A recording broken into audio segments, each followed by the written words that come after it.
Welcome back to the Facts Matrix. Today, we explore the extraordinary life of Julius Caesar, a man whose ambition, brilliance, and iron will reshape Rome forever. Long before he stood at the center of power, Caesar revealed the boldness that would define him. As a young noble traveling across the Mediterranean, he was captured by pirates. Most men would have trembled, but Caesar mocked his captors, complaining that their ransom demand was too low for someone of his greatness. Shocked but amused, the pirates raised the price. During his captivity, he treated them as if he were the master, reciting poetry, ordering them to be silent when he slept, and joking that once freed, he would return to execute them. They laughed until the day the ransom was paid. As soon as Caesar was released, he raised a small fleet, hunted down the pirates, and carried out precisely what he had promised. This fearless resolve followed him into the world of Roman politics, where alliances shifted like sand and power was won not just with charm, but with a blade. Yet Caesar's true rise came through military command. When he took his legions into Gaul, he faced vast tribes, brutal winters, and alliances formed to destroy him. But Caesar was relentless. He marched through forests and mountains, outmaneuvered his enemies, and used tactics that astonished even Rome's greatest generals. His victories brought immense wealth to Rome, and his soldiers adored him because he shared everything with them: the spoils, the hardships, the danger. They saw him as a leader who marched at the front, not the rear, who slept on the ground beside them, and who rewarded the brave while forgiving the doubtful. His reputation grew so immense that men whispered his name with awe, and his enemies feared that no wall or nation could stop him. Caesar's greatest military triumph came at the Siege of Alesia, where he faced Vercingetorix, the most powerful leader the Gauls had ever united under one banner. The Roman legions approached the hilltop fortress of Alesia, realizing they were outnumbered and deep in enemy territory. Caesar ordered the construction of massive fortifications walls, trenches, towers, and traps stretching for miles across the landscape. Roman soldiers labored day and night, building an 18-kilometer ring of defenses that completely surrounded the Gallic stronghold. A second Gallic army arrived to break the siege, surrounding Caesar's forces and trapping the Romans between two enormous enemy forces. Caesar refused to retreat, dividing his troops and preparing to fight on both fronts at the same time. A desperate final assault began. Gallic warriors charged from the fortress while the relief army attacked from behind, pressing the Romans to their limit.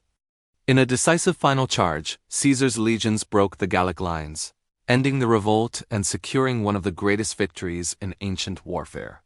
Then, in 55 BC, he pushed Rome's limits even further by crossing the English Channel and becoming the first Roman general to invade Britain. Though the campaign did not create a permanent occupation, it stunned the Roman world. Caesar had reached the very edge of the known world, proving that Rome's power was no longer limited by geography but by imagination. Yet the turning point of his life came not on a battlefield, but on a riverbank. Ordered by the Senate to disband his legions and return to Rome as a private citizen, Caesar knew that obeying meant humiliation and possibly death. His rivals wanted him stripped of power. So he marched to the edge of Italy, to the Rubicon River, the boundary no general could cross with an army. Caesar paused, weighing the fate of Rome and his own destiny, before declaring, "The die is cast," and stepping forward. That single act unleashed a civil war that would consume the Republic. Caesar chased his rival Pompey across Greece, Egypt, and beyond, defeating him and returning to Rome as its most powerful man. But Caesar was not only a conqueror, he was also a reformer. Rome's calendar had fallen into chaos, with seasons drifting out of alignment and festivals occurring at the wrong times. Caesar introduced the Julian calendar, adding leap years and creating a system so accurate that it became the foundation of the modern calendar nearly 2,000 years later. His political presence was equally transformative. Caesar believed that Rome needed stability and fairness, so he introduced laws to help the poor, strengthen the government, and reduce corruption. But his growing power frightened many. Caesar was still ambitious. He made plans and headed to Egypt. When Caesar arrived in Alexandria, he was immediately pulled into the deadly power struggle between Cleopatra and her brother Ptolemy XIII, and the city around him turned tense and hostile. Before long, violent clashes erupted throughout Alexandria, turning its beautiful streets into a chaotic battleground as Caesar and his outnumbered troops fought to survive. In the chaos, Caesar barely escaped death, leaping from a pier into the harbor and swimming with important scrolls held above his head to keep them from sinking. As the violence raged on, fires spread through Alexandria, and ancient writers claimed that parts of the great library were damaged in the chaos. In the midst of the turmoil, Caesar and Cleopatra forged a lasting alliance born not in diplomacy, but in the fires and dangers of a war they survived together.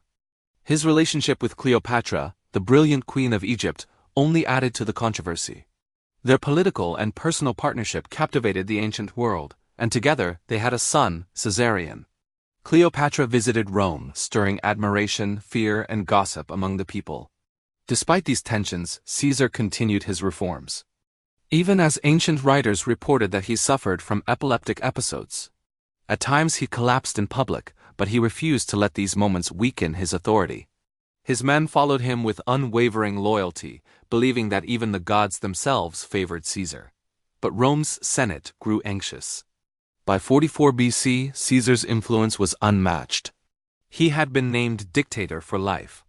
A title that many saw as the final step toward monarchy, something Romans believed must never return. A group of senators, seeing themselves as saviors of the Republic, plotted his death. Legend has it that earlier in the month, during a public festival, a soothsayer pushed through the crowds and called out a warning that silenced the laughter around him. Beware the Ides of March. But Caesar, confident and amused, dismissed the man with a smile, treating the prophecy as nothing more than a curious interruption. Yet the warning lingered a shadow that followed him into the days ahead. Another story tells how in the morning of March 15, the warning became far more personal. Calpurnia, Caesar's wife, awoke trembling after a night of terrifying dreams and visions of Caesar's statue bleeding and Romans washing their hands in the blood. She threw herself at him, begging him not to go to the Senate. Caesar, shaken by her fear, almost stayed home. But Decimus Brutus, one of the conspirators, convinced him that the Senate would see his absence as weakness. Ignoring both prophecy and his wife's pleas, Caesar left his home and walked toward his fate. On the Ides of March, March 15, 44 BC, Caesar entered the Senate unguarded, believing he was among colleagues. Instead, he was surrounded as daggers flashed. Brutus and Cassius, men he had trusted, led the attack. Caesar was stabbed 23 times, collapsing beneath the statue of Pompey, the rival he had defeated years before. But the conspirators were wrong about what would follow. Instead of restoring the Republic, Caesar's assassination plunged Rome into deeper chaos. Civil wars erupted again, and from that turmoil emerged Caesar's adopted heir, Octavian, later known as Augustus. With unmatched political skill and careful strategy, Octavian defeated his rivals and became Rome's first emperor. Caesar's death marked the end of the Roman Republic and the beginning of the Roman Empire. It was a transformation that would shape the course of Western civilization for centuries.